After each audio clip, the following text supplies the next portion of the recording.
Infowars.com for 16 years has led the charge against the technocrats. We have had unrivaled success in unlocking minds, expanding paradigms, and rallying the people to face the New World Order. No one can deny that our media operation is the tip of the spear, and it's because of our success that we have a responsibility to intensify our operations against the globalists 110%. We're only a month away from launching a weeknight news broadcast. The social network is nearing completion as well. The free newsletter is reaching hundreds of thousands. Please spread the word about Infowars.com and PrisonPlanet.com. Sign up at the top of Infowars.com for the free Infowars Insider email with exclusive video and text reports as well as breaking news. Look in the mirror. You are the resistance. It is up to us, the Info Warriors, to take the initiative and to defeat the globalists.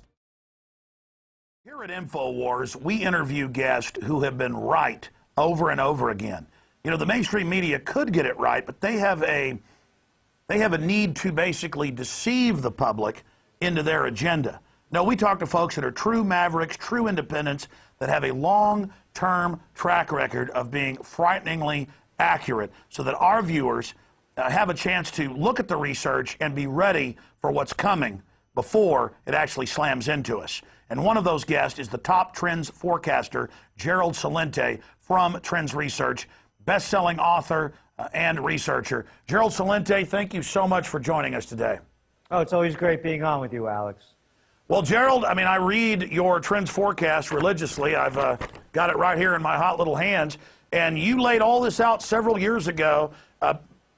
4 years ago, you predicted the Tea Party. You predicted 2 years ago that the collapse will be ongoing. Let's go through it and why you were able to make these predictions and what's happened today with the stock market plunging 500 points and now the mainstream media having to admit that we're in a big recession, maybe even a depression. And then once we've looked at what's currently happening and why you were right and able to predict it, let's look at what's coming next. Well, the way we were able to predict it, actually, it's been a long Ponzi scheme. Every time there's a collapse, you go back to the dot-com bubble burst in 2000. You know, we knew it was going to happen. It was a phony inflated market, a bubble. But when it burst, following that, 9/11 happened, and then they began to juice the economy with lowering interest rates to 46-year lows. They call it loose money policy. Adults call it cheap money policy. So what they've been doing is devaluing the dollar to build another bubble. They built the real estate bubble. They built a credit crisis by inflating the world economy with cheap dollars. It's just like everyone was saying following this whole Washington drama queen spectacle with the debt ceiling. You know, oh, we're going to go default. We're not going to go default because we control the printing press as opposed to Greece, as opposed to Ireland, as opposed to Spain and Italy. We have the printing press. So all they've been doing is printing this digital money. So now the collapse begins in 2007. And we actually wrote in the trend alert that I'm going to read you in a little bit that came out in June 13th of this year, for the people to be on alert, on high alert. We wrote this in June for the coming summer when most people are in a vacation state of mind. Because when you play back to 2007, that's when the panic of '08 began. The markets fell from 14,000 highs. And then you read the turlet paper, a record, the New York Times back then, when the markets started to unravel in late July, and they said, and I'm not making this up, it's only a hiccup. Take a deep breath. Relax. Well, then what we said was that when we took the domain name, the Panic of '08 out after that. That's how sure we were. Now the Panic of '08 hits, what happens? Henry Paulson, remember him? The guy, you know, that was the Treasury Secretary. The guy that gave himself $200 million of the bailout money, and Congressman Stern said, who gave you the authorization? And he said, I did. Well, there you go. So he creates TARP under Bush, the too big to fails. That was the 4 words, by the way, ladies and gentlemen, that spelled the end of the American dream. All of a sudden, the too big to fails must be saved. And you, John and Jane Doe, you have to save them. And that's what you said at the time on my radio show and in the reports. We flew up there and interviewed you in New York. You said, look, this is the announcement that they're going to fully commit and feed the entire economy into the derivatives black hole. This is going to cause the greatest depression. And the New York Times called you the pessimist porn man. I mean, you got attacked by scores of publications. It was like you were Satan himself. And where are they now, Gerald? I mean, go through, because you really did call it with precision, the fact that you've been right. I mean, I know you're not happy about being right. You tried to warn people. You tried to avert it. But we need to call out the people who are little political prostitutes. Yeah, the prostitutes. Yeah, let's call him out. How about that little weenie wimpocrat, Alan Combs? I was on with him.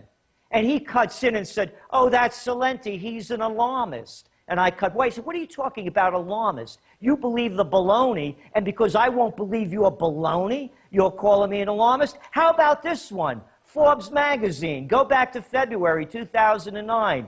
They called it doomsday investing. My assistant at the time pulled all her money out of 401ks, and they did a full story on it and put it into gold. Gold was selling at that time for about $700 an ounce. And you know what they said? She was overreacting. And they started making fun of me. Could you imagine that? That little weenie Steve Forbes, this guy that couldn't get a job shining shoes if his old man didn't leave him the company, that he's running into the ground, and they won't even do a retraction. Not one of them. Not one of them. And you know why? Because they don't like what I say. Because I don't say things like that guy on Mad Money, you know,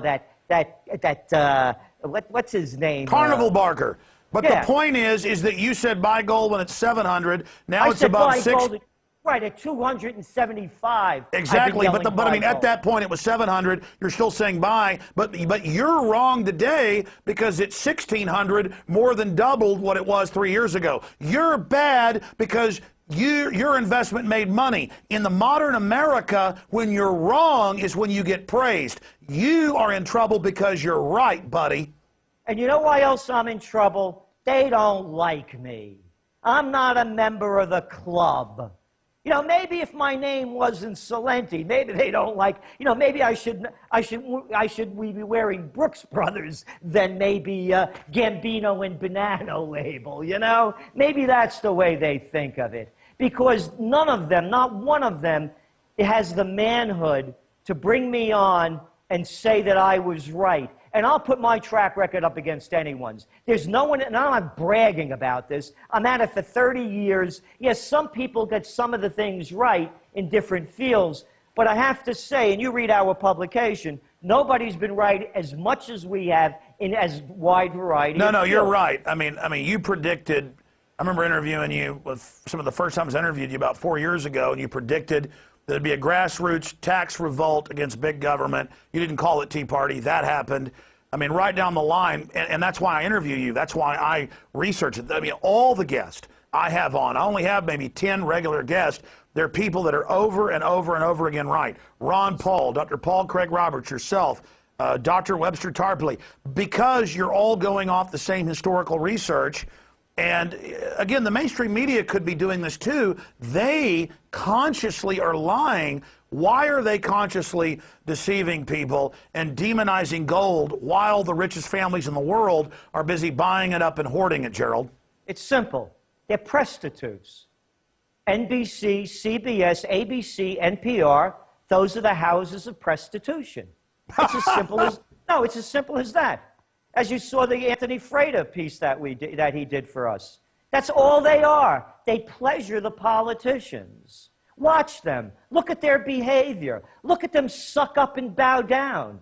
You know, it's remarkable. So anyway, here is a trend alert, and I'm saying this because you've heard my saying over the year. Gerald Celente's GC's 3 Gs. Guns, gold, and a getaway plan. This is serious what's happening. But here's what that little guy over there at the White House prostitute, what's his name, James Carney, perfect name, the press guy. Carney, by the way, that's the slang word for carnival man. Here's what he said in relationship to today's 500-plus Dow fall-off. There's no question that this economy has faced headwinds this year, a variety of them, including the earthquake and tsunami in Japan. the increase in oil prices, energy prices, the result from the unrest in the Arab world, and the situation in Europe also. So our focus has to be on the things that we control, which is to take the necessary measures. I don't have a specific reaction to the market. Markets go up and down. Brilliant. No, this has nothing to do with the tsunami. It has nothing to do with the revolts in the Middle East. It has almost nothing to do with oil prices. It has to do with the Federal Reserve and the Wall Street gang robbing America right in front of our eyes. It has to do with stimulus. It has to do with TARP. It has to do with the killing of the Glass-Steagall Act. It has to do with all of these measures. Hey, remember those shovel-ready jobs, Mr. Carney? Where are those? Hey, how about this one? How about the prostitutes calling out Joe Biden? How about him last year saying that we were going to have the recovery, the summer recovery of 2010, and 500,000 jobs would be created a month? They created 18,000 last month. Why aren't the prostitutes calling him out? Why aren't they calling Bernanke out? Why aren't they calling Obama out and his economic team? Remember the brilliant Larry Summers? They told us that we were going to have an unemployment rate in 2010 at 7.2%. Not one of them calls them out. Well, Gerald, that's what's insane about this, is that I said on record, all the other economists we talked to, you said on record, this is going to create a black hole of debt. Things are only going to get worse now. We're only giving the money to the bankers. We've got to pay taxes for the bailout money. We haven't left the recession. It's going into a depression. And it's in a depression. And Obama said, exactly, we're in a depression. And we've been in at least for a year or longer. And Obama said it's hope and change, free chicken in every pot. Now he says, oh, sacrifice, chip in, but not the big bankers who are making record bonuses and profits while laying off their customer service people, while cutting their actual staff. I mean, they have known what they were going to do. So this is what I want to get into now with you. You've been right. You've been accurate with great precision. We appreciate you joining us here. So while we're talking to the Trends Research Oracle, tell us the trends that are coming next in the economy, militarily, socially. You predicted massive crime increases. Now we learn Austin's had a 30+% crime increase in a year. I'm seeing neighbors' houses get robbed. Coffee shops I go to have their doors jerked off by trucks and everything's stolen. I mean, I'm starting to live in a Mad Max scenario. The crime is exploding, but just like they say we're not in a recession or depression, they tell me crime's down, Gerald. They tell me the sky is red and up is down. So what are the new trends? You've predicted what would come. What's coming next? Get ready for the collapse. We're going to go into a horrible winter. There's no way out of it.